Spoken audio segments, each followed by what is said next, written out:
একদিকে আমরা দেখছি যে সঞ্জয় রায় তার পলিগ্রাফ টেস্ট, অন্যদিকে সন্দীপ ঘোষের পলিগ্রাফ টেস্টের ভাবনা, কিন্তু এসবের মধ্যে আরো একটি প্রশ্ন সামনে উঠে আসছে, আরজি করে কি একাধিক অভিযুক্ত?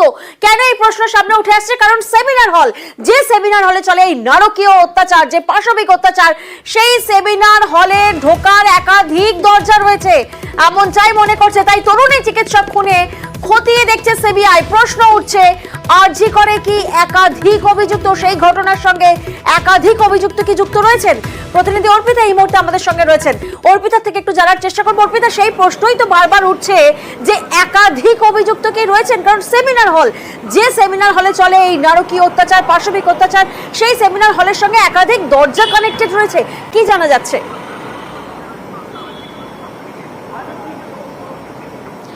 দেখো, সিবিআই সূত্র থেকে খবর যে এই ধৃতকে জেরা করে যেটা জানতে পেরেছে সিবিআই আধিকারিকরা, যে সেমিনার হল যেখানে কিনা প্লেস অফ অকারেন্স, সেখানে শুধুমাত্র একটি দরজা নয়, তার পিছন দিকের অংশে একটি দরজা ছিল এবং যেই দরজা থেকে কিন্তু সিঁড়ি দিয়ে ওঠা নামা যায়, অর্থাৎ সেই দরজা বন্ধ অবস্থায় ছিল নাকি সঞ্জয় ঢুকে সেখানে কাউকে ঢুকিয়েছে, সেই সমস্ত বিষয়গুলো তো পরের বিষয়। প্রথমত এটাই নতুন তথ্য যে একটা দরজা নয়, সেমিনার হলে ছিল দুটো দরজা এবং এমন লোকেশনে দরজাটি যেখানে কিনা সিসি ক্যামেরা কোনোভাবেই কভার আপ করে না।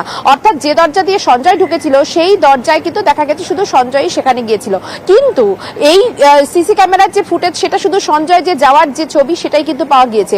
কিন্তু ব্যাক সাইডে যে একটি দরজা রয়েছে যেটা কিনা সিবিআই আধিকারিকরা দাবি করছে যে ধৃত সঞ্জয় সেটা কিন্তু জানিয়েছেন, সেই ব্যাক সাইডে গোপন সেই দরজা দিয়ে কিন্তু সিঁড়ি দিয়ে ওঠা নামা যায়। তাহলে কি সেখান থেকে কেউ কি উঠেছিল বা কেউ কি ওখানে গিয়েছিল, সেই বিষয়টা কিন্তু খতিয়ে দেখছে সিবিআই তদন্তকারী আধিকারিকরা।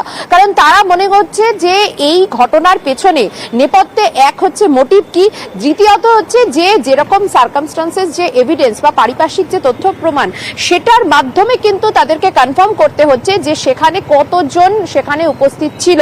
অর্থাৎ শুধুমাত্র কি এটা সঞ্জয় রায় একাই যুক্ত নাকি এর সঙ্গে আরো অনেকে যুক্ত? সঞ্জয় রায় এই ঘটনা ঘটার আগে সে কি কোনোভাবে সেখানে গিয়ে রেকি করতে গিয়েছিল, যে সেখানে কেউ শুয়ে আছে কিনা বা সেখানে ওই তরুণী একা ছিলেন কিনা, এই সমস্ত যে দিক সেটা কিন্তু খতিয়ে দেখছে সিবিআই। বেশ, অর্পিতা তুমি আমাদের সঙ্গে থাকো।